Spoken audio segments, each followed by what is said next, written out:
Good evening, everyone. I'm Judy Gold, and it is a pandemic, so I don't need to wash my hair. Okay. It actually looked good yesterday, but I just didn't have. Anyway, who cares? Here we are. We're all stuck. But it is ESPAfest. It's ESPAfest, and we're kicking it off tonight. Amazing events all week long from my favorite place and yours, ESPA, the Einhorn School of Performing Arts, part of Primary Stages, which I have to say, we love you. So I teach solo performance, and tonight my students will be presenting, and I'm very proud of each and every one of them. So let's do it. What do you think? Huh? I just want to say one thing. Most of my life I've spent, my adult life, I've spent as a performer my entire adult life, and I have gotten on planes, gotten up, at the crack of dawn, got into cars, Ubers, gone to the airport, gotten on a plane, then switched to another plane, then got off, then went to a rental car place and rented a car, then went to a hotel, then drove to a gig, and then rinse and repeat. And now, since COVID, when I look in my calendar and I have a Zoom meeting, I'm literally like, oh my God, do I really have to put on a bra today? Oh, do not tell me I have to wash my hair, please. So this is what you get. Anyway, I love my performers, my students. We spend a lot of time working through what their show is and what their show is going to be. And these are all excerpts from larger pieces, and they're all brilliant. And to kick it off, I have to say, this is my TA. She is phenomenal. I could not do the class without her. I swear to God. And she is so incredibly talented. Ladies and gentlemen, starting off our solo performance, ESPAfest. There's no better way to begin than with Amy Crossman, who will be performing or presenting. I'd rather say presenting because we're on Zoom. Amy Crossman, who will be presenting her piece, The Great Divide.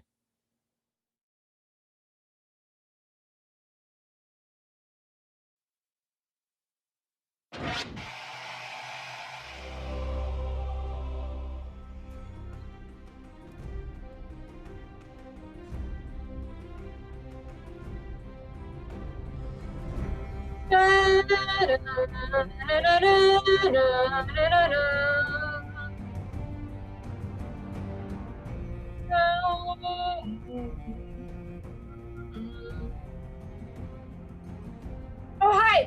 Game of Thrones.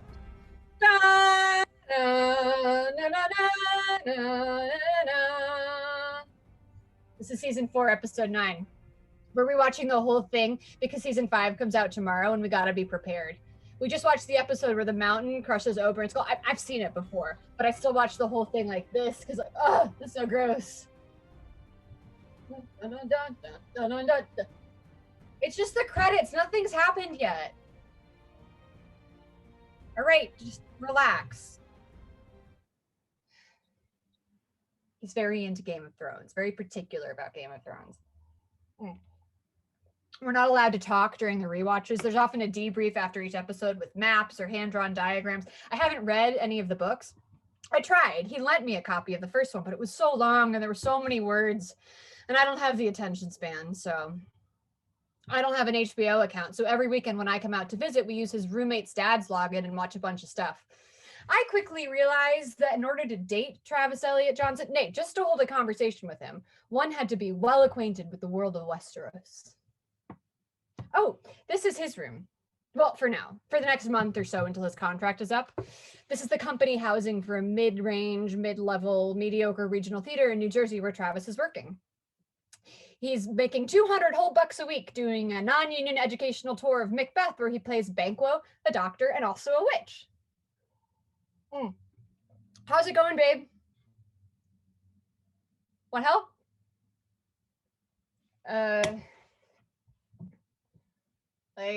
Like, I don't know, another hot glass or two? Not a big red wine person. kind of gives me a headache after a while, but this is kind of the most important, the perfect thing to drink while watching this. Cersei drinks it all the time. It looks really important and serious while she does it. Yeah, I mean, I can, but what about the wine? I thought we were still both. Okay. Where's the whiskey that your brother? Ah, yeah. Okay, got it. Are you almost done, or? Sure, if you're cooking it, yeah. Travis is making bacon and pancakes.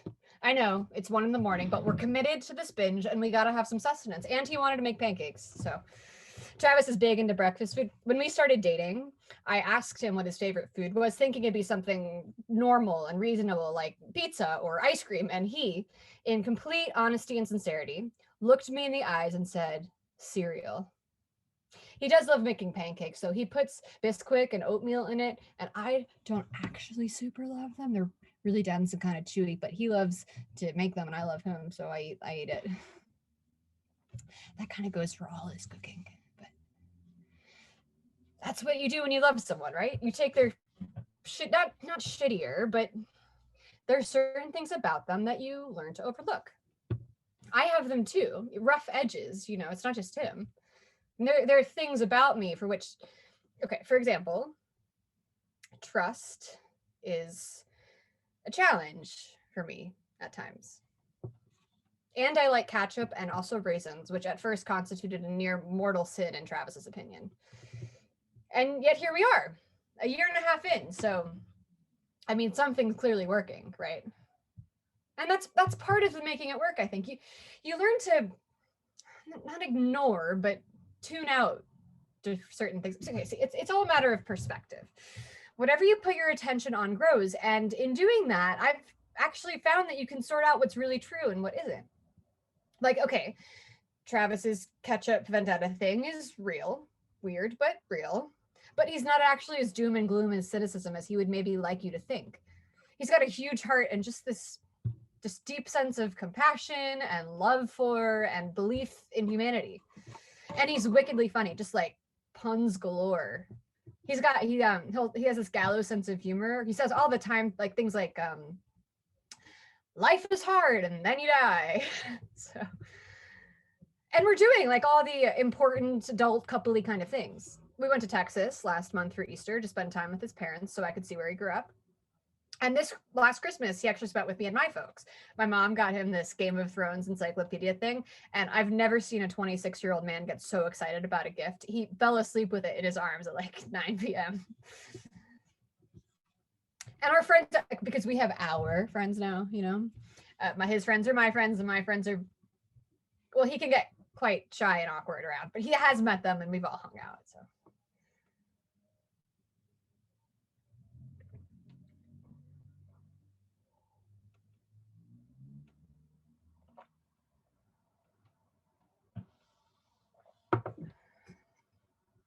He's making his cocktail, so he doesn't need the. I really hardly ever drink, except for when I come to visit him. So.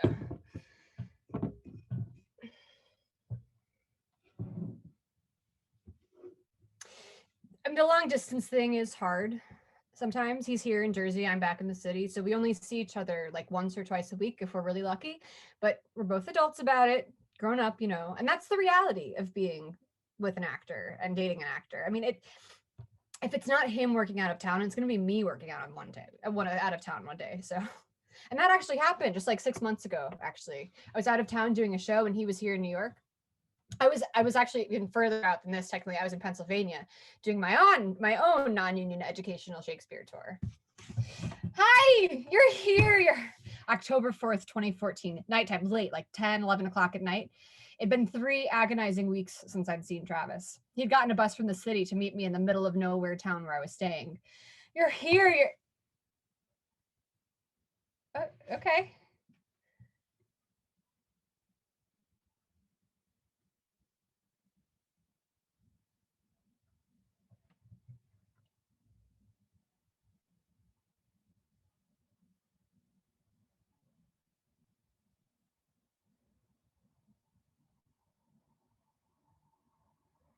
What was her name?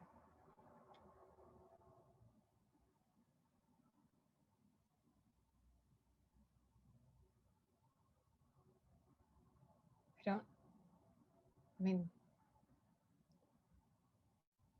what is there to say? Is it did I do something to push you? Are you not satisfied? Is what you're not not enough? Am I not?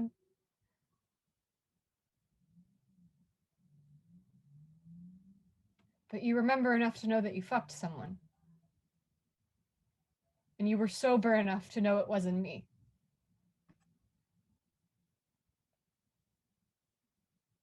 Go where? It's pitch dark. You can't sleep on the side of the road. We're in the middle of nowhere. You could just stop. Okay, just stop. If anyone gets to feel sorry for themselves here, it's me, not you.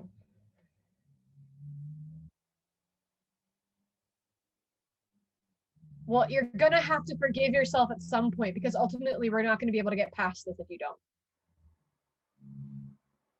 I don't know, Trav. I don't know. And you keep talking, so I don't have any room to think or just breathe. So I don't know if I want to stay together. I don't know if I want to break. I don't know. I just don't know because it feels like my heart is telling me one thing, but my head's saying another, and I know what I should do, but everyone is going to tell me I should do, but there's something inside of me that just really doesn't want to do that, just really doesn't want to give up.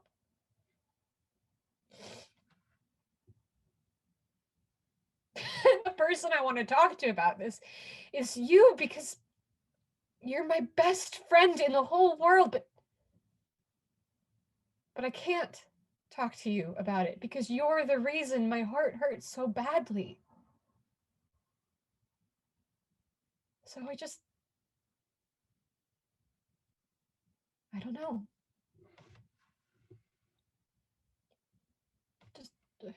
Just don't touch me.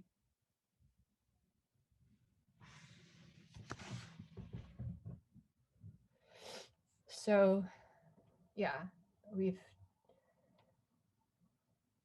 dealt with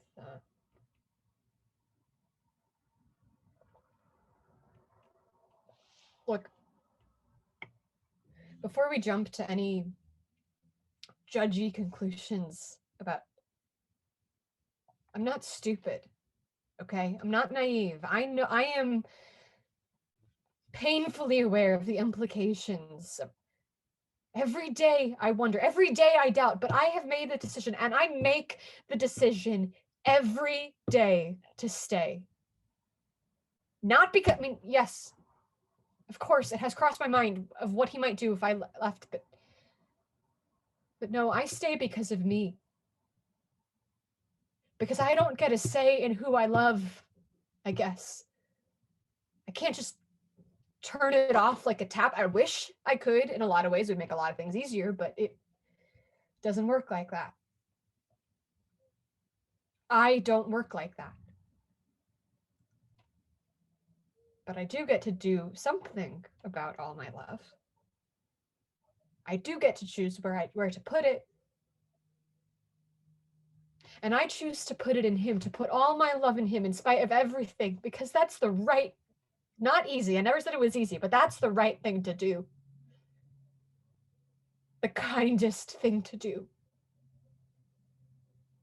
I choose to stay, even though my heart might ache forever, because it's the braver thing. I choose him because I believe in him, even if he can't believe in himself. And I choose him because he believes in me, even though I don't always, can't really.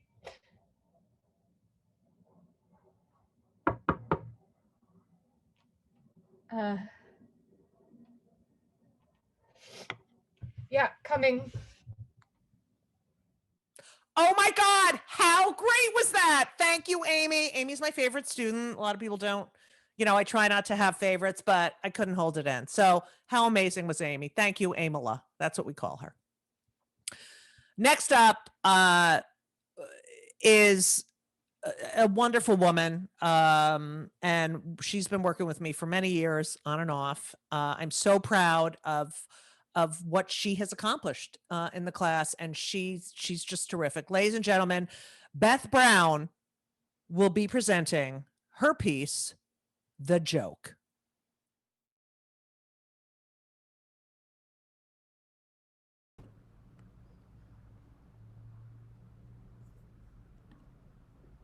My head is firmly embedded in Rebecca's crotch. Rebecca is adorable. She's a 20-year-old something with strawberry blonde hair, light freckles, and a Roman nose. And she's telling me to breathe. She's rubbing my shoulders. I'm hanging onto her hips, and they're so skinny, and I'm wondering, am I as skinny as her? I can feel the Grey's Anatomy label at the bottom left corner of the scrub shirt. I think about Shonda Rhimes, the producer of Grey's Anatomy. I think about how rich she is. I think about how I tried to watch it and I didn't like it.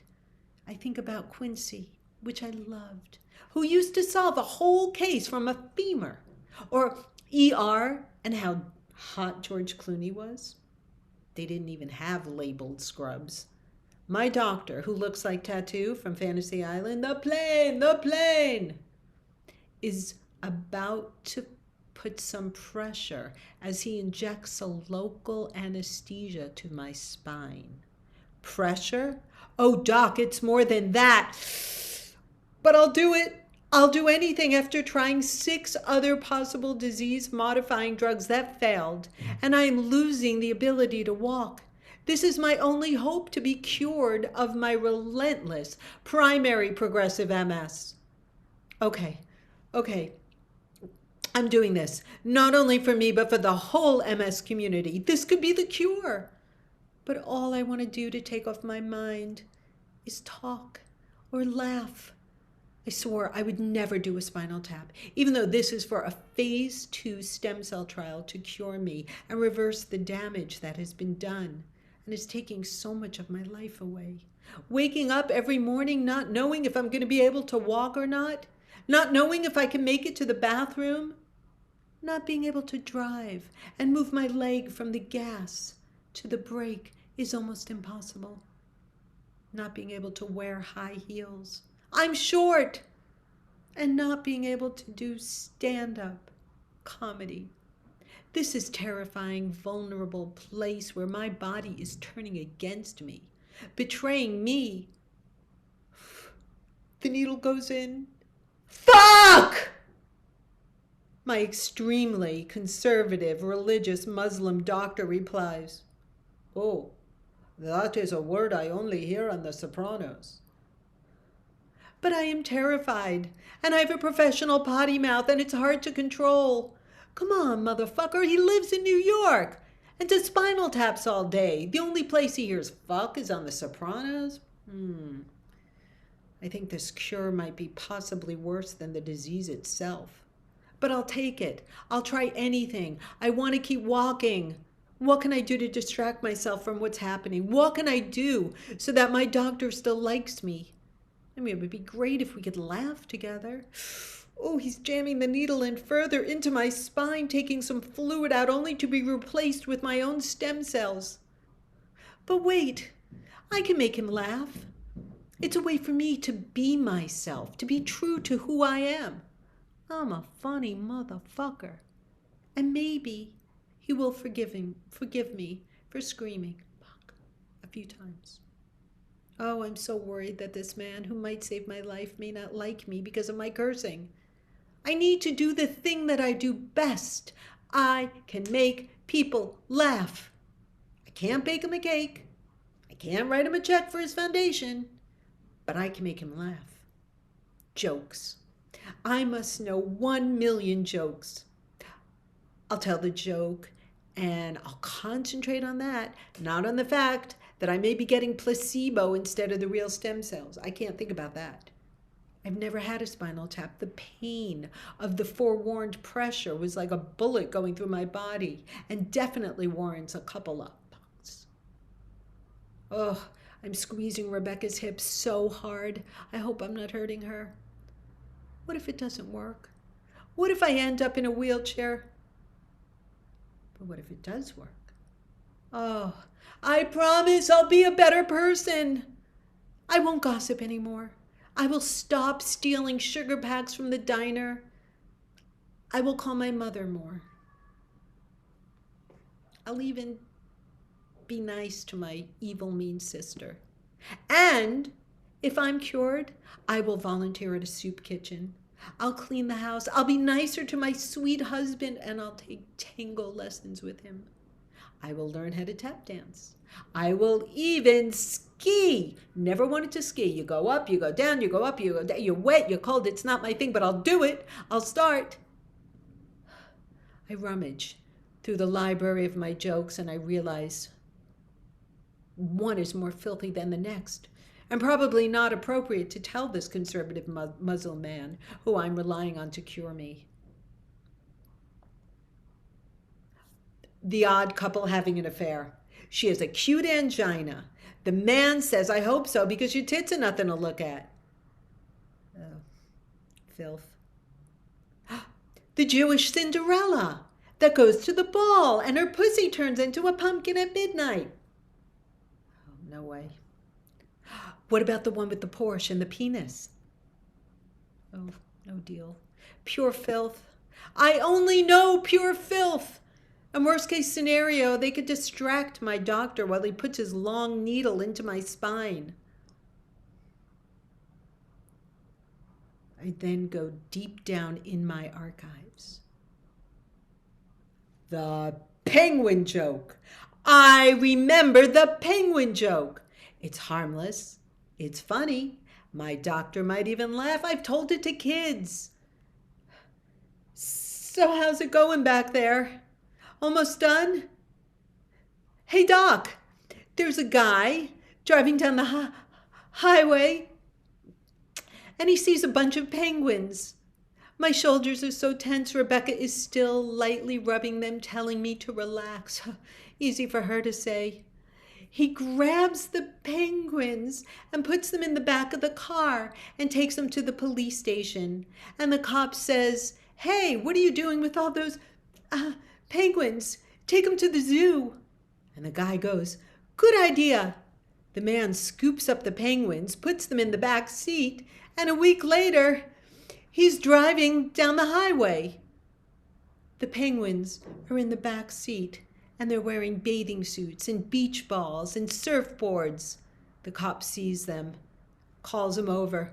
Hey, how much longer? I told you to take those penguins to the zoo. And the guy says, I did. They loved it. Today, I'm taking them to the beach. I hear my doctor giggle. It works. It takes my concentration away, and my doctor laughs. He tells me the procedure is done. Next, they strap me up on a tilted table upside down so the stem cells go to my brain. The doctor leaves, and it's just Rebecca and I for an hour. I ask her if she can handle dirty jokes. And off I go, starting with the naughty Cinderella joke. She is a good audience and laughs throughout my routine. That was the first of 12 stem cell injections. Yes, I am so scared and they hurt. But I have hope that now maybe I'll be cured. Only now I need to find 11 more clean jokes to get me through to the last one. Ooh.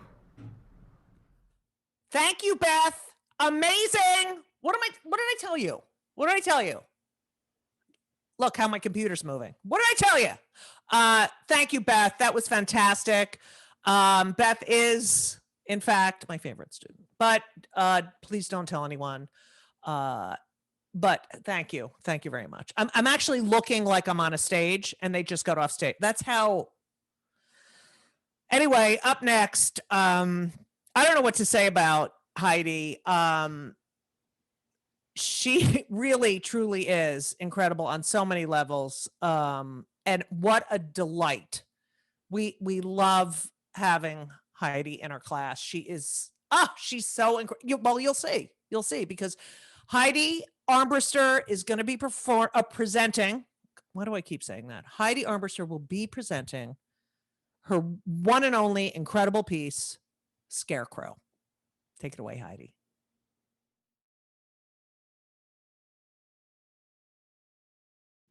Dear egg donor number 140, I am writing to say thank you.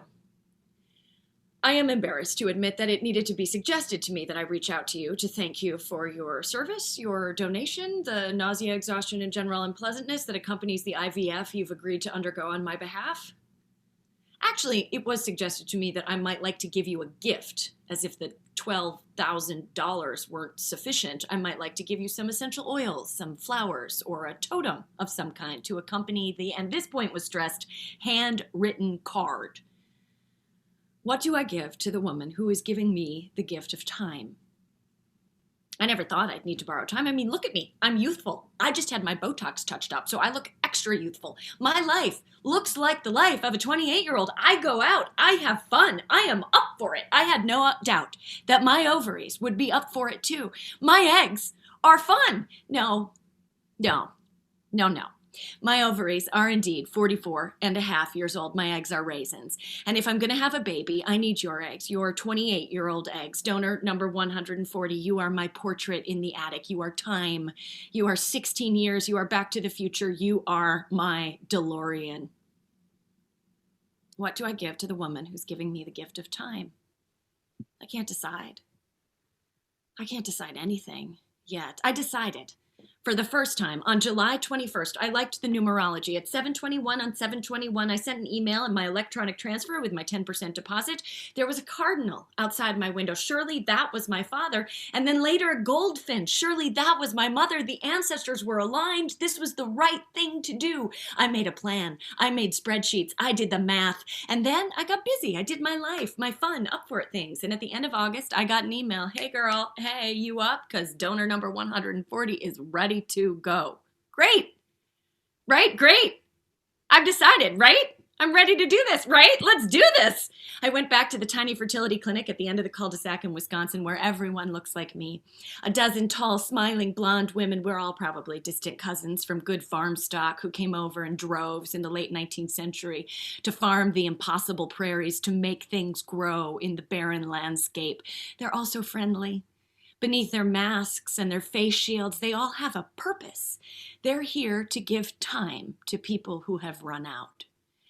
That will be $1,090. What am I paying for?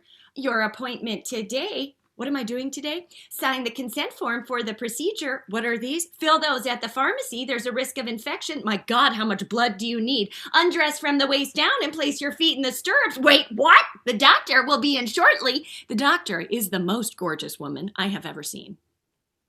She is the queen of the blonde Viking warrior women. She is the tallest of the 12. Her skin is flawless, but something around the eyes gives away that she is at least my age. And my God, I think she's pregnant. I almost blurt out, my God, are you pregnant?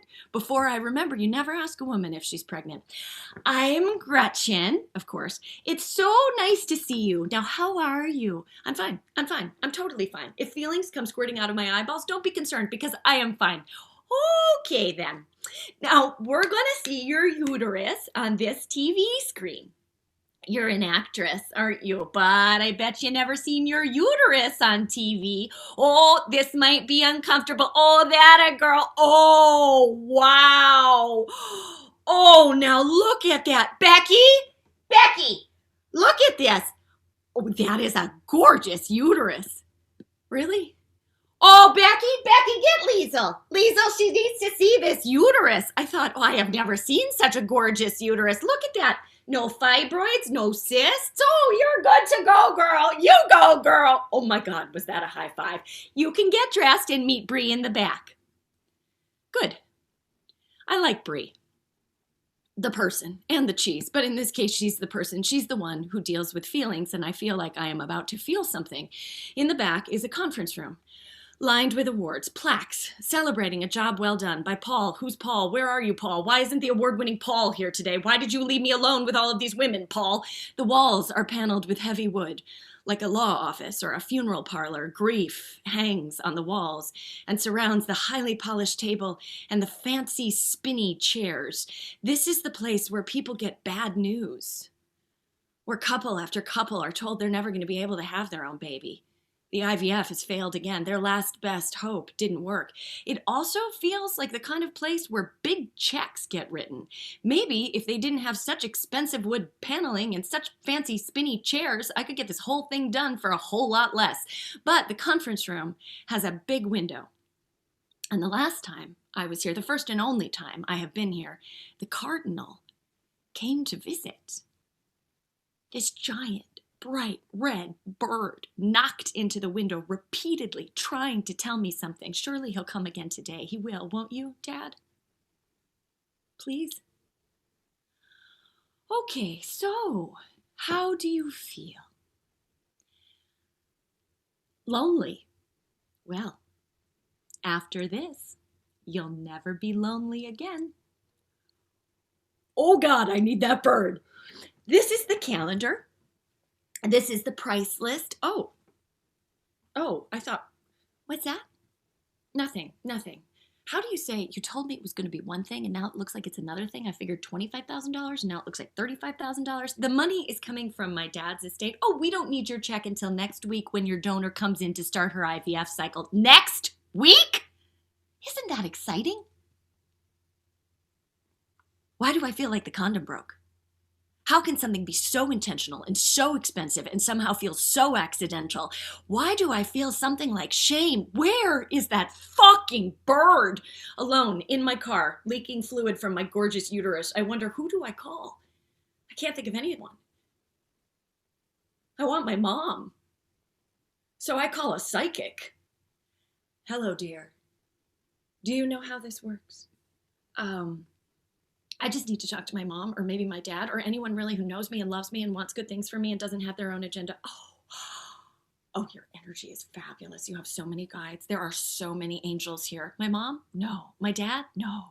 But you are a very powerful witch. Do you find that you manifest things out of thin air like a human being? Like a child without a father and no grandparents? Oh, you are definitely going to be a mom. I see that you're going to have 2 children. I'm 44, and this is my last and only chance. Well then, it looks like you're going to have twins. Okay, thank you for your time. I call another better psychic. You're worried that you're not enough.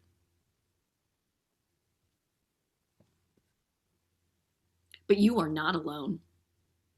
You are not making this decision alone. You are deciding along with the soul who is waiting to come to this plane as your child. You listen to them. You have a conversation with them. And remember, you don't have to do this.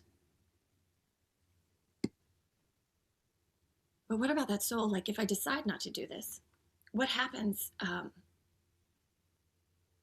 to him? It's not like body snatchers. The soul that is meant to accompany will find you one way or another, if not this time, then next time. Did you hear that? What? The sound of a child laughing? No. I did. I heard a child laugh. He sounds nice. Dear Bree, I am sorry to have to ask you this, and I understand that I am inconveniencing you and donor number 140 and all of the other families who are waiting to use her services, and I know I am going to get a bad grade at getting pregnant, and I feel shame, and I feel unworthy, and I feel so many things, but I need more time. I'm sorry. Donor number 140, I chose you because you are blonde and blue-eyed and 5'7". I chose you because you are an artist like me. I chose you because your parents are blue-collar Wisconsin people like mine.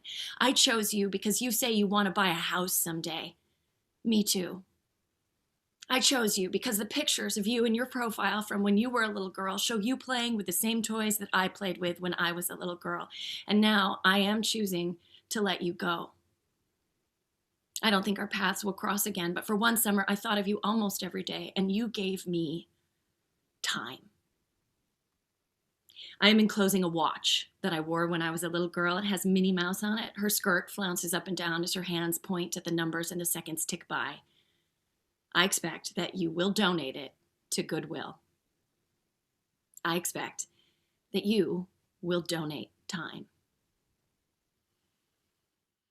Heidi, how fucking, oh, am I allowed to curse on this? Who cares? How amazing was that? How incredible. Thank you, Heidela. We call her Heidela. My favorite student. But how great was that? Thank you, Heidi. You never cease to impress. Up next is, now our next presenter has been with me, I think, since almost the very beginning.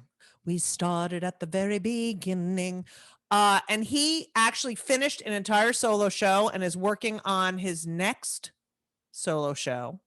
And this will be a piece from his next solo show. He's one of a kind, for sure.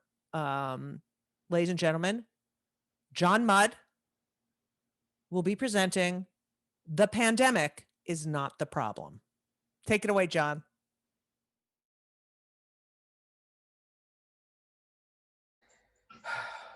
You know, I want to wrap this up here. I mean, bring it all to a close. There's really no argument here. I was careful with the words. I mean, let's pick this apart. I'm not saying society is at fault. I said society breeds anxiety, depression, and dysfunction. I mean, that holds true within the context of my conclusion of my other novel of an idea. You know, my last show.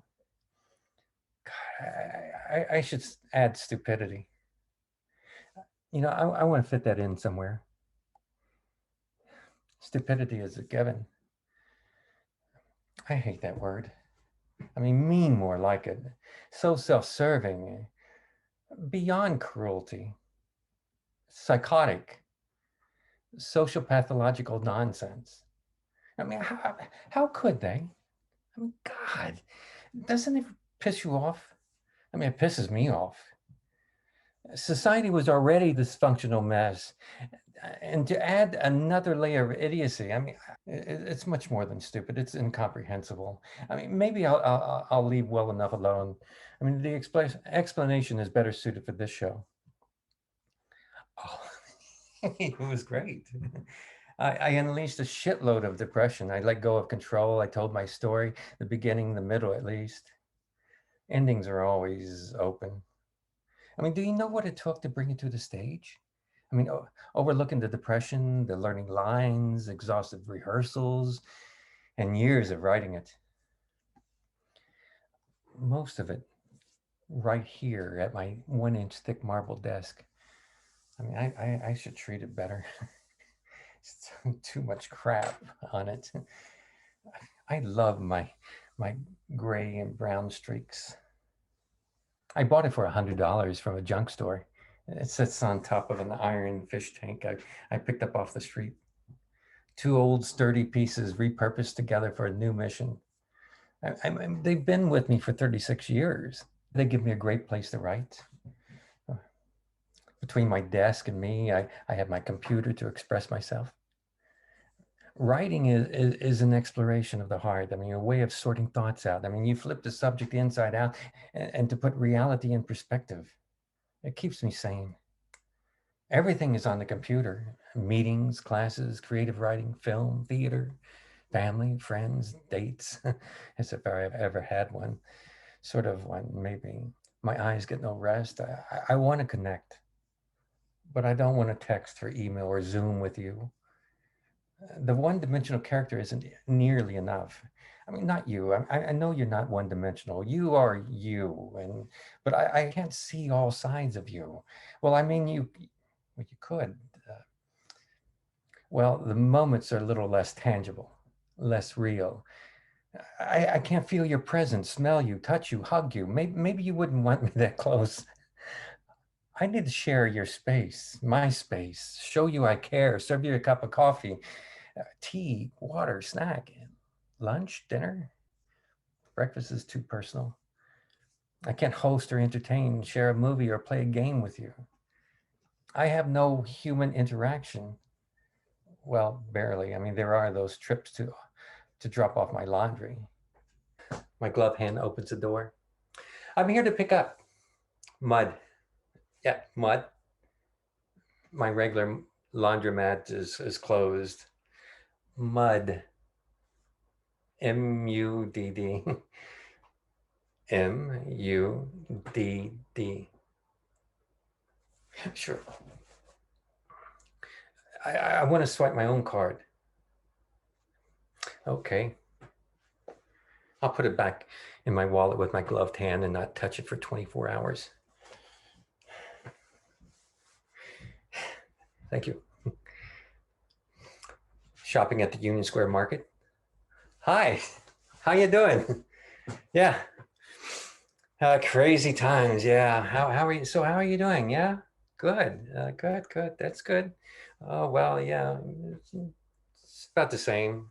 Yeah, have a few dents in my walls from banging my head. You know, we do the best we can, right? Sales drop. That's good. That's real good. I'm glad to hear that. Yeah, good to see you. Well, I should get going, huh? They're gonna think I'm some creep if I stay a little bit longer. Bye. Look, I'm not a purist. I go to the grocery store. Sometimes it's necessary. Ice cream and avocados and toilet paper. What's the deal with stocking up on toilet paper? You know, I went to the grocery next to the Y on 14th Street after teaching my last class. I mean, the shelves were empty. Self-quarantining and shitting themselves. I use a roll a month. Organic soft is nice. I'll make do with a thick cottony in a pinch, if it's a must. I'll take the thin layered kind to wipe my ass, but don't raise the fucking prices. I go to the grocery for a tub of ice cream and I leave with a $71 receipt. It's too much, all of it. I mean, have you risked touching a doorknob and forget to shake the damn thing off and rubbed your itchy eye? Do you leave the shoes outside in the hallway? My neighbor hangs his outer garments in the hall. How do you handle your groceries? I mean, do you not touch or eat them for 24 hours? Spray down the bags with alcohol or Lysol? I hear the Lysol injections work really well.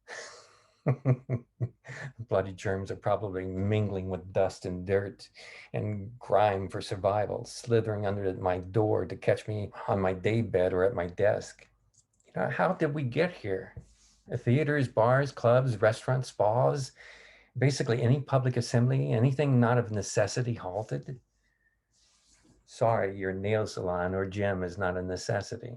Time to make lemonade from lemony times or get back to the store for more ice cream. I mean, do we dare?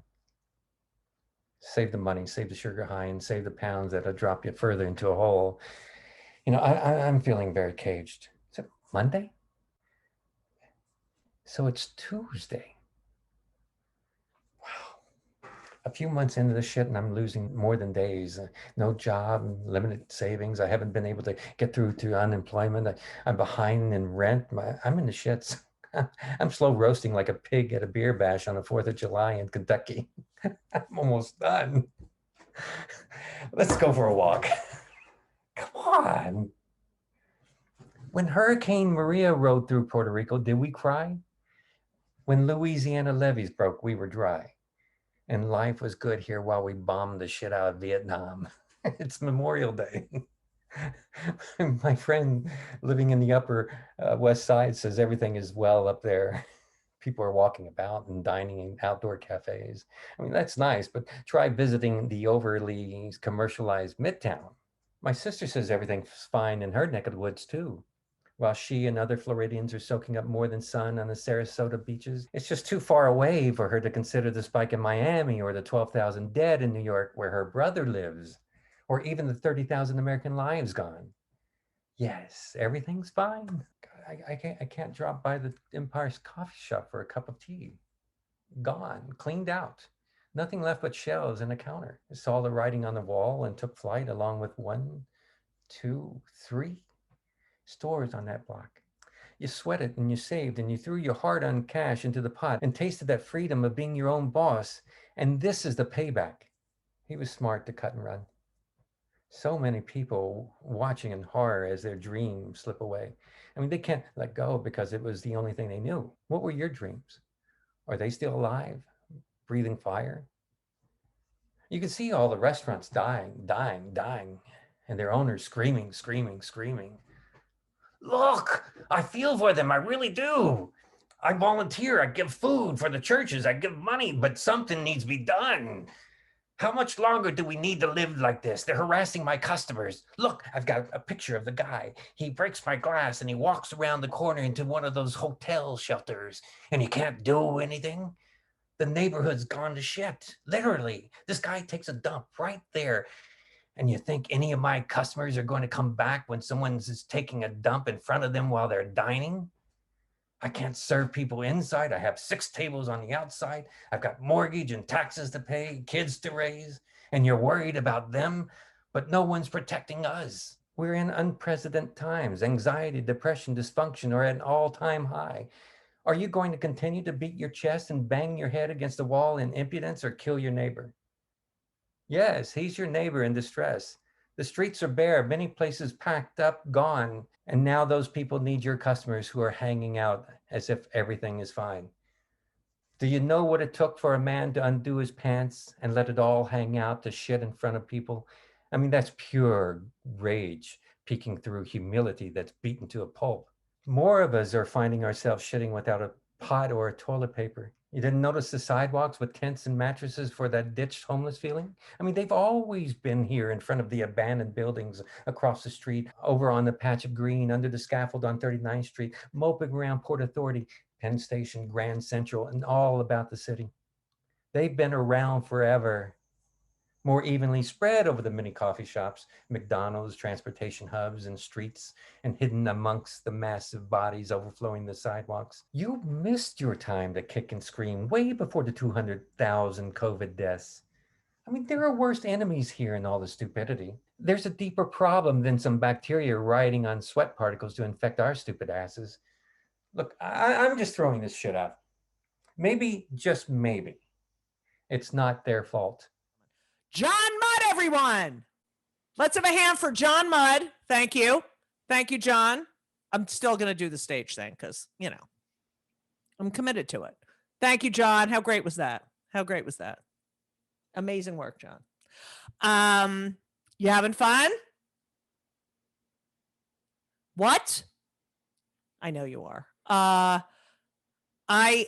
This is why I love teaching, because of these people. And up next, a newer student, I think this is her second semester. And, you have to realize that for the new students, everyone that you've seen so far has been in class in person. And Gail joined the class via Zoom. And it's been so great to have her. And I've never actually, gotten to hug her in class or anything, but we're so happy to have her. I mean, it's not easy with the Zoom thing. And she's done incredible work. Gail Payne will be presenting her piece, Sunny Days.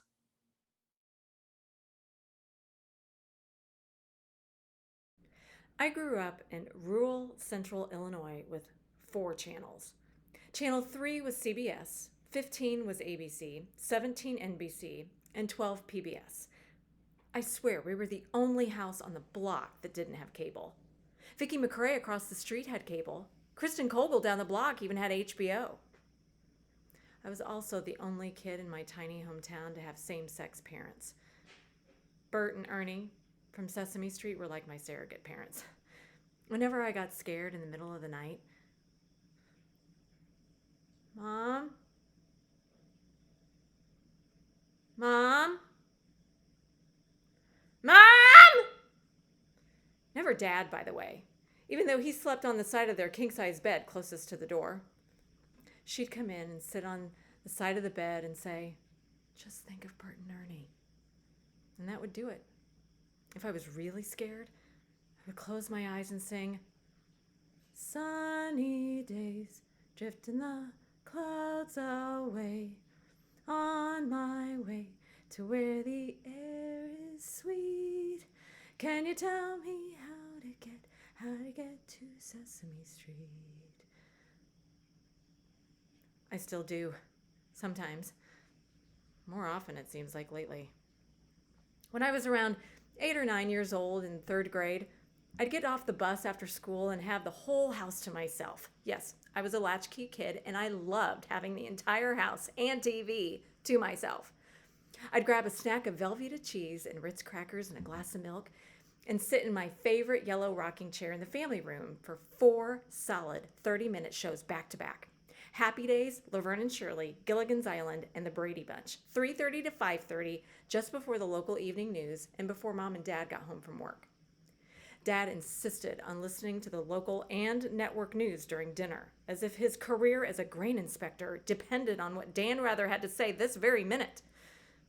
But we ate dinner in the kitchen where there was no TV. So, to hear the news, Dad would turn up the volume on the TV in the family room so loud we couldn't hear ourselves talk. Of course, we were not allowed to talk unless it was a commercial. If I'd eaten all my vegetables and even swallowed a few peas whole if I had to, eventually I'd be excused from the dinner table. I'd help clear the table, finish homework, take a bath, get in my nightgown, my candy apple red robe, and fuzzy blue slippers with Grover's googly eyeballs looking back up at me, and resume my position in my rocking chair, 5 feet from the TV, 30 degrees to the right. I'd have a bowl of Schwann's peppermint ice cream and settle in.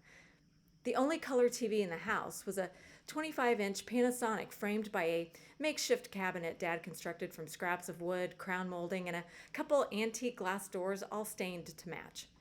With wood-paneled walls, faux wood beams on the ceiling, a red brick fireplace and wood mantel beside the TV cabinet, and a rust-colored short shag carpet, the whole room kind of glowed slightly orange. We were on Central Time, so the network lineups began at 7 p.m., and my bedtime was 9 on weeknights. We were mainly a CBS family, but occasionally flirted with the other 3, well, really 2 options. There was nothing on PBS in the evenings except weird British TV shows. Some nights were more exciting than others, like Mondays weren't the best. Mom and Dad liked to watch Bob Newhart. Boring. I'd tolerate Monday Night Football. Occasionally, though, I'd get to watch Family Ties on NBC. Who can forget Alex and Ellen's song At This Moment by Billy and the Beaters? What would you think I would do at this moment when you're standing before me with tears in your eyes? All the really good stuff came on after my bedtime, like Three's Company, Heart to Heart, and Mark Harmon, Dr. Robert Caldwell in St. Elsewhere. Oh, be still my heart. Or at least that's what my older sister Mary Beth thought. And she was the most beautiful, most popular person on the planet. So naturally, whatever she thought, I thought. Frankly, Mark Harmon is still pretty damn hot. Tuesdays, they were pretty lame until the A-Team came along. Wednesdays were the facts of life. I was a total Joe. At 4-H summer camp, my nickname was Joe, from my middle name, Joanne. Mary Beth was Blair. The hair, the wardrobe, and the attitude. Thursdays, fame rocked my world. I was fascinated by this world, the idea of a school where you did nothing but dance and sing and make music. I remember wearing out my Fame cassette tape. Fame dream. I'm gonna live forever. I'm gonna learn how to fly high. On Friday nights, though, I had a date. A date with Bo Duke. I pull my rocking chair right up to the TV, no more than 6 inches from the screen. I needed focused, concentrated private time with Bo. I was in love with John Schneider. In love. Sometimes during recess, I would go off by myself to sit alone, to have a private, intimate picnic with him. Just talking, of course. Just like the romantic picnics I'd seen on Guiding Light or As the World Turns. Everything on those shows seemed to revolve around deep, intense stares. And the next meal. I could stay up later on Fridays to watch Dallas and maybe Falcon Crest. And then if you caught Love Boat and Fantasy Island on Saturday night, well, you needed a candy cigarette before bed. Honestly, I may not have understood all of the sexual undertones or overtones, but they were fantastically exotic, taking me around the world from the living room in my tiny hometown. These characters, these people, were my family, showing me how to relate to other kids, other adults, how to have dreams. Captain Kangaroo and Mr. Green Jeans were my grandpas. Gilligan was my goofy cousin who made me laugh till Kool-Aid came out of my nose. My family took the Love Boat for Christmas, and Aunt Vicky planned a whole itinerary for us until we met up with our mysteriously handsome neighbor and his little friend on Fantasy Island. Valerie Bertinelli, or Barbara, and One Day at a Time, was the sister who actually liked me and wanted to show me how to do my hair and makeup. I didn't know where Sesame Street or the Fame High School was, but I wanted to be there. Carol and Mike Brady were the perfect parents. They loved and respected each other. Here was a man who never called Carol stupid or raised his voice at the kids. Here was a man who sat on their bed and tucked them in, even the girls, and talked to them, even Jan. When he worked in that cool sunken office off the living room, he never minded being interrupted to talk about a problem at school or fix Cindy's doll when its head popped off. He was pragmatic and patient, and he was kind. Not like my dad. My mom and dad were more like Archie and Edith Bunker, except it wasn't funny. There wasn't a laugh track. It just seemed mean. I really hated the way my dad spoke to my mom. I hated watching her let him say those things to her, watch her scamper like a scared mouse to make up for it and change the subject. I used to joke that she was like a Marge Simpson, a professional at making up for any awkward moment. Beverly, goddammit, what'd you do with the remote? Oh, I'm sorry, dear. It's right here where you left it. Would you like a ginger snap? One day, and I wish I could remember exactly what happened, why this day of all magical days, I decided to speak up for her. But I remember that I was inspired by the Brady Bunch. I think it was Marcia, who was typically mad and jealous of Greg, and she called him out on his bad behavior. Yeah. WWMBD. What would Marcia Brady do? I remember looking at my dad from across the room, sitting in his lazy boy, staring straight ahead at the TV, smoke hovering near the ceiling, my heart pounding, glaring at him, finally saying, I hope you're happy. I hope you're happy you made her cry. Just like Marcia or Jan or even Cindy would have the common sense to do, to stick up for Carol. Instead of calling me over to sit on his knee and ask what's wrong or hug me or tell me that he loved me, he just looked at me like I was out of line, interrupting his TV moment and to mind my own business. Before he could snap at me, I stomped down the hall to my bedroom. It felt good to stand up for her, to speak up for what I thought was unfair and wrong. I slammed the door. I got really good at that.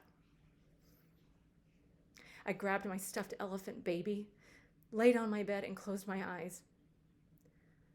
Sunny day, drifting the clouds away, on my way to where the air is sweet. Can you tell me how to get to Sesame Street?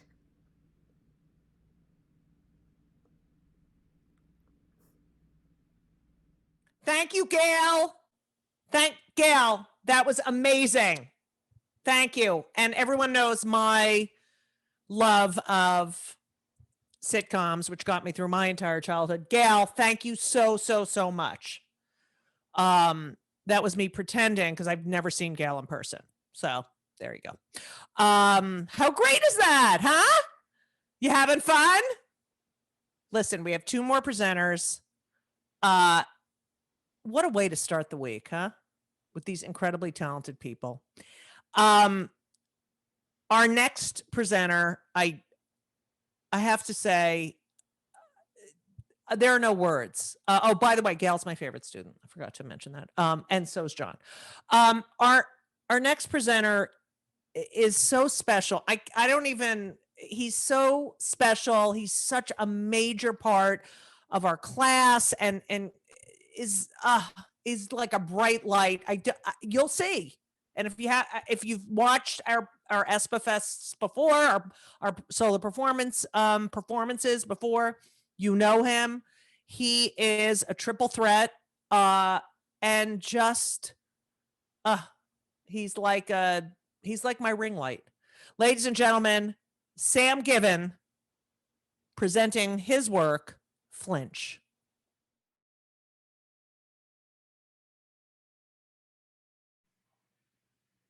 Come here often. Where are we? Let me give you a hint.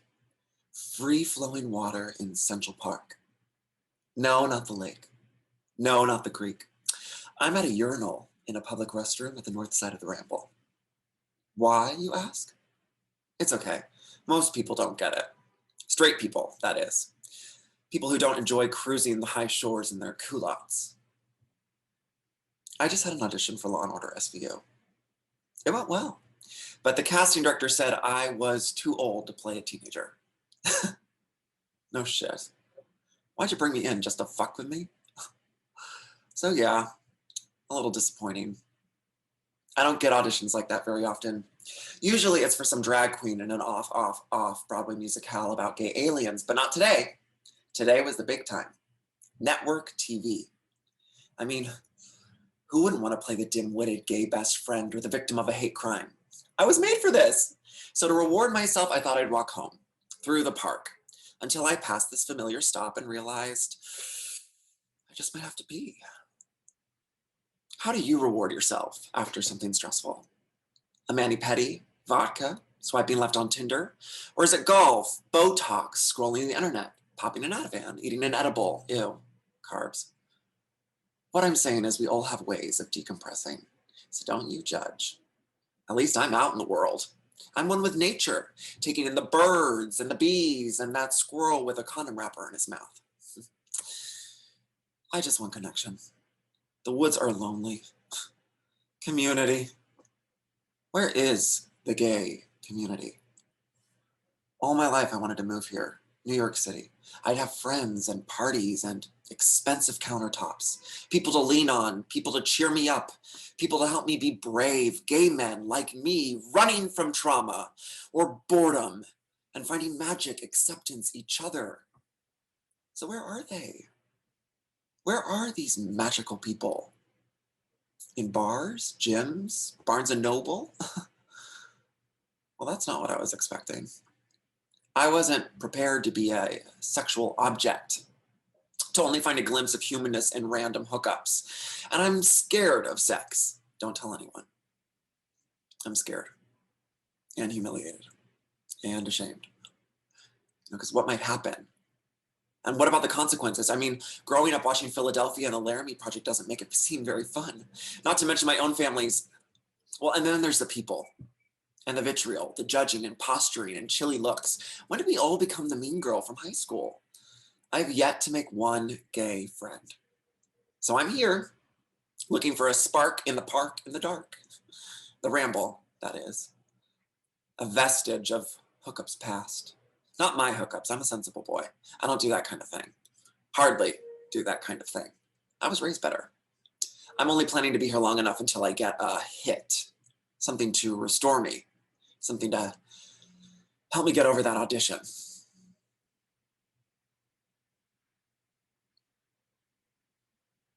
Not his cup of tea, I guess. Oh, honey, I'm an actor. I know all about rejection. And the bullshit excuses when it's a close call. Thanks, but you're too tall, too gay, too lean, too young, too old, not talented, weird, creepy, flamboyant, extra, too much. So yeah, no sweat. He's just going in a different direction. Maybe his offer's out already. He's looking for a name. Thank God he didn't pin me. Then I'd have to wait for hours, days, maybe weeks for his verdict.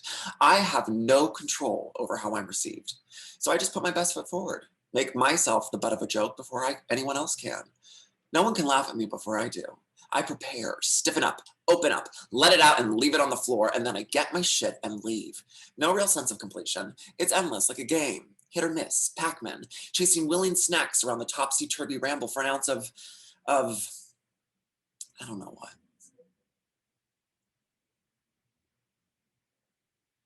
Standing right next to me. Would you believe? There are no partitions at these urinals. What are we, animals? Makes it hard to focus on getting the job done. I know what happens in these parts. It's a challenge for me. Can I get in and out without getting trapped? Sucked into something dangerous, something risky, something shameful. Shame, shame, shame, shame, shame. Give me the shame. It's comfortable. Auditions can be shameful. All those hours of preparing and memorizing and tweezing and questioning and drudging up. And then there's the waiting to be seen, to get feedback, to hear anything. Leaves a person feeling very left out.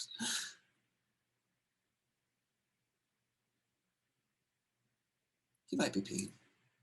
I'm not sure. It takes a second to loosen up and let it out, especially with an audience. Maybe he'd like a snippet from Hamlet. Personally, I've never minded a little bit of attention. Oh. He's looking back. Interest. Do I have anything else? A ballad? Can I tumble? How's my Spanish? Yes, I did that show 3 years ago. My body is strangely numb, tingling. That's what I was hoping for. Interest, a response, a chance to leave the room, leave the park, leave my body, leave the planet. Forget that audition, right? This is potent. This is acute. This is sexy. So what if I'm not young enough to play a teenager? I'm pretty enough to elicit such a standing ovation. Okay, Sam, you got what you wanted. Where did that come from? Is there a glory hole in here? No, it's your conscience. Oh, God. I hate these theatrical devices. My conscience, like Pinocchio and Jiminy Cricket. Come here to take care of my growing wood. Well, you want to be real, right?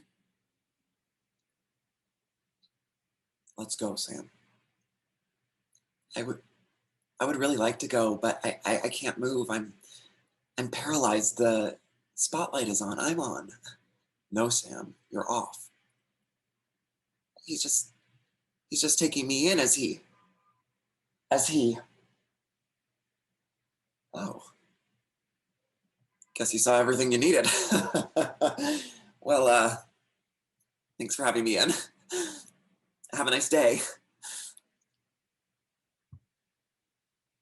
Sorry, guys, show's over. Oh. Stall's open. A callback. Don't mind if I do. Huh? Come on. Come on. Seriously? Are there words for that? Are there words for that? No, there aren't. Sam, thank you, Sam. Thank you. Come on. He's my favorite. Thank you so much. I love you, Sam. Huh? So, it's always hard to figure out who's gonna end the show. It's hard to figure out who's gonna begin, who's gonna end. Those are difficult decisions we have to make here at ESPA. And our next and final presenter for years. She was in the class, then she took a break, then she came back, and has contributed so much on so many levels. And you'll hear why when you hear her piece. But it wouldn't be class without her.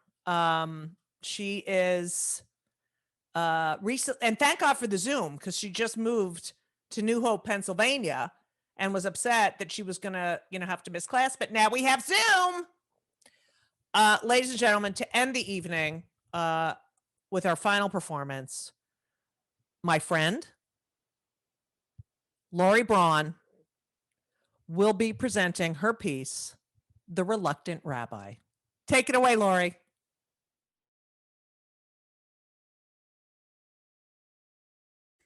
Daily Variety, Monday, February 28th, 1994.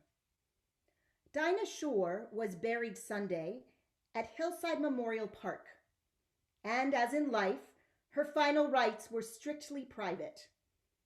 Services were conducted by Laurie Katz, a rabbi in training who had met Shore at Vista Del Mar Home Services. In the small invited group were President Gerald Ford and wife Betty, Bob Hope and daughter Linda, Ann Douglas and son Peter, Angie Dickinson, Mr. and Mrs. Wayne Rogers, and close family and friends.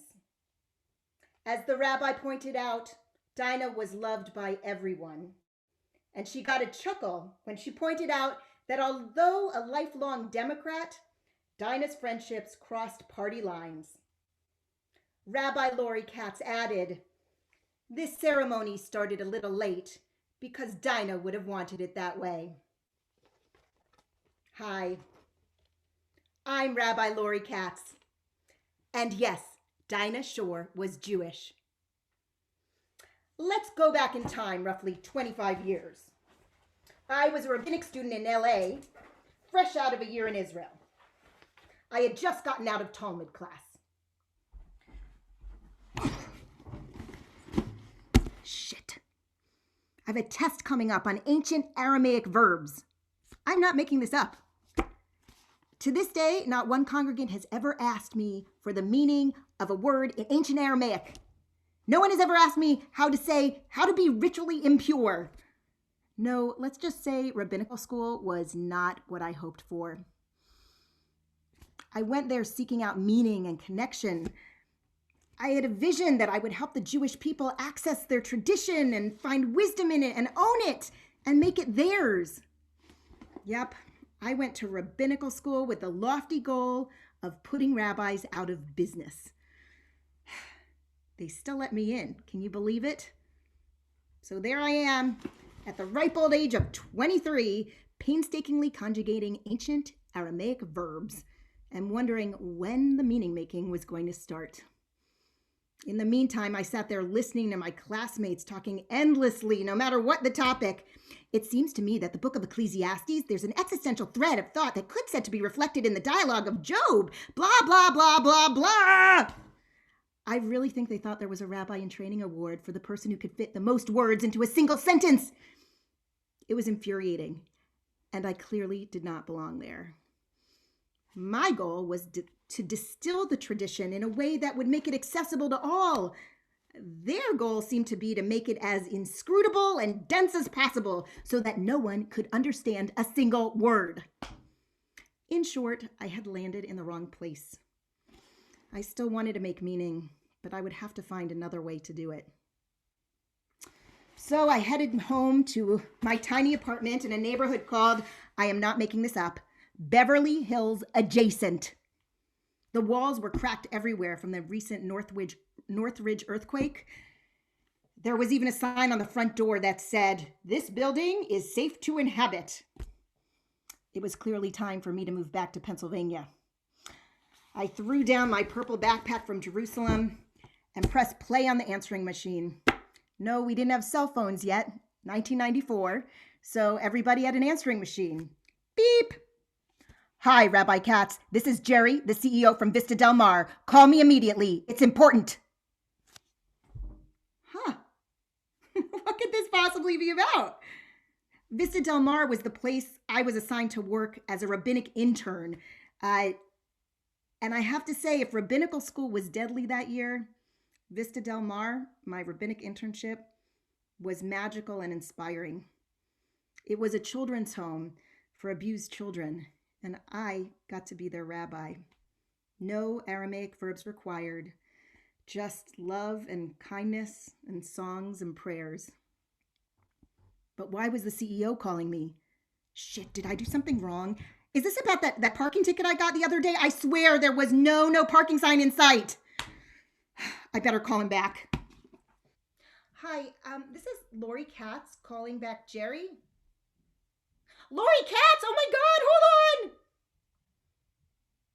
Rabbi Katz, thank God, listen to me. I am going to make you rich and famous. Really? And how is that? Well, Dinah Shore died this morning and, oh my God, I'm so sorry. Was she ill? No idea, but that's not the point. The family wants you to do the funeral. Me? Yeah, here are the numbers to call. This is between you and them now. Good luck. Oh my God. What is he saying? I can't do that. They must not have known who else to call. Oh my God, this is crazy. What do I do? Okay, deep breaths. Calm down. Okay. Here's what you're going to do. You're going to call Rabbi Martyr at rabbinical school. Rabbi Martyr will give you the name of a real rabbi, and you will refer the family to the real rabbi. Okay.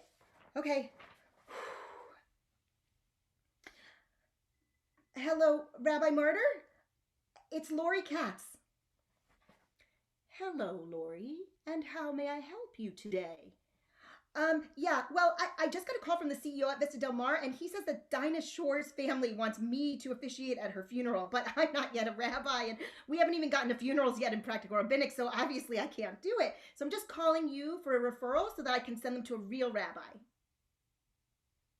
Rabbi Martyr? Yes, Laurie. Let's think through this together. They asked you to do this because they want you to do this. Yes, but they must not be aware that I'm not a real rabbi yet. I mean, I just got back from my year in Israel, so I've really only done one semester of rabbinical school. Laurie, they see you as their rabbi. I can teach you in half an hour how to do a funeral. You will call me. We will look at the rabbi's manual together, and you will learn how to do a funeral. You are very capable of doing this. Thank you, Rabbi Martyr, for your confidence in me. But even if I learn how to do a funeral, I can't do this funeral. And why is that? Well, there's going to be publicity and TV cameras, and that's just not the kind of funeral that I can feel comfortable with. I see. So that is exactly what you will tell the family. What? What will I tell them? You will tell the family that you are comfortable officiating at a private funeral with no publicity. But if they plan to have publicity, you will refer them to another rabbi. Okay? Okay. So why don't you call them and then call me back, and I will teach you how to do a funeral. Okay. Thank you, Rabbi Martyr. This is ridiculous! You can't cram for a funeral! Okay, first of all, of course, they are going to have publicity. Second of all, who wants a rabbi officiating at their funeral who has never done a funeral before? Okay, the truth is, I don't even really know who Dinah Shore is. I think she was a talk show host, like maybe the Oprah of her time or something. Something about Burt Reynolds. Or is she a golfer? Oh my God, I am totally unqualified to even be in the presence of this woman's family. Hi, Dad. Dad, it's me. Listen. Joni, it's Laurie. Dad, listen. Did you hear that Dinah Shore died? Yeah, terrible. Say the USA in your Chevrolet. Dad, focus. What does that even mean? That was the commercial she used to sing. She was a singer? Yes, of course. I thought she was a talk show host or something. Oh, she was, and she caused quite a stir in that world dating Burt Reynolds. Honey, are you talking about Dinah Shore? Wait, here's Mommy. She's taking the phone from me. Hi, Laura. Did you hear that Dinah Shore died? Oh, wow. What a loss. What a loss for the world. Oh, she was something. And what a statement she made dating that Burt Reynolds. Oh, older woman, much younger man. What a sexy, sexy statement that was. Mom, stop. See the USA in your Chevrolet. Mom, why is everyone singing to me? Mom, stop, please. Just put Dad back on for 1 second. Okay, but then it's my turn again. Lou, she wants you. Okay, I heard you. Hi, Laura. Hi, you know, there's also the Dinah Shore Golf Classic. I wonder if they're still going to call it that now that she died. Dad, listen to me, please. Listen, shh. Dinah Shore's family asked me to do her funeral. But I don't think I can. I don't know what I'm doing, and she has the right to have a real rabbi at her funeral, right? Oh, Laurie, you have to do it. They asked you. They want you to be their rabbi.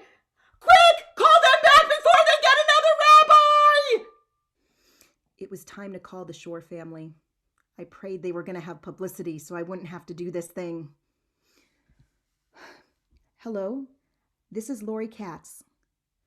Oh, Laurie, I'm so glad you called. We were so worried you'd be out of town. It's going to be a small funeral, just family and close friends. My mom said she went to say Kaddish for her sister at Yom Kippur, and you were the rabbi. She couldn't stop talking about the service and what you did with the children and everything. And she was so proud to see a young woman up there. We just know our mom would want you to do this. And so, at the tender age of 23, not yet old enough to rent a car, I reluctantly agreed to officiate at the funeral of a woman who was beloved by an entire nation. And that woman, Fannie Mae Shore, known to the world as Dinah Shore, changed my life forever. The day of her funeral, I stopped being a conflicted grad student about to quit rabbinical school, and I became a rabbi. I still remember the final line of the eulogy. She was a person with such a unique spark in her that none of us will ever be the same. And afterwards, when President Gerald Ford shook my hand and said, "Thank you, Rabbi," I said simply, "I'm so sorry for your loss."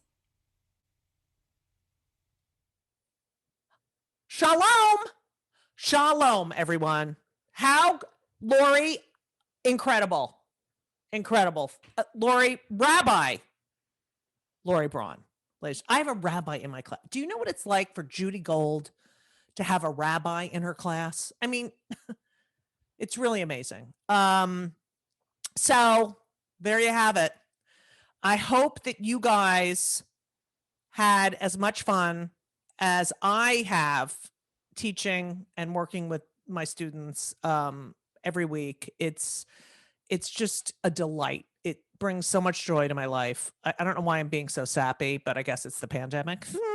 But we can't thank you enough for being here. Thank you to everyone: Amy, Beth, Heidi, John, Gail, Sam, and Laurie. You're all my favorites. Thank you to ESPA. Thank you. I have to say, Sarah Matucci, you're it, baby.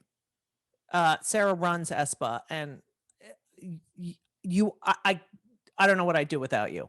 And I'm sure, and I'm missing out on everyone else who works at ESPA, but it's time we give Sarah her due, huh? So thank you to Primary Stages. Thank you to the Einhorn School of Performing Arts. Thank you for making us, the opening night of ESPAfest. It's such an honor. I hope you guys tune in all week long. This place is amazing. It is amazing. And the work that's created here is just incredible. So if you want to donate, you can do that as well. So thank you all so much. I'm Judy Gold. Good night, everybody.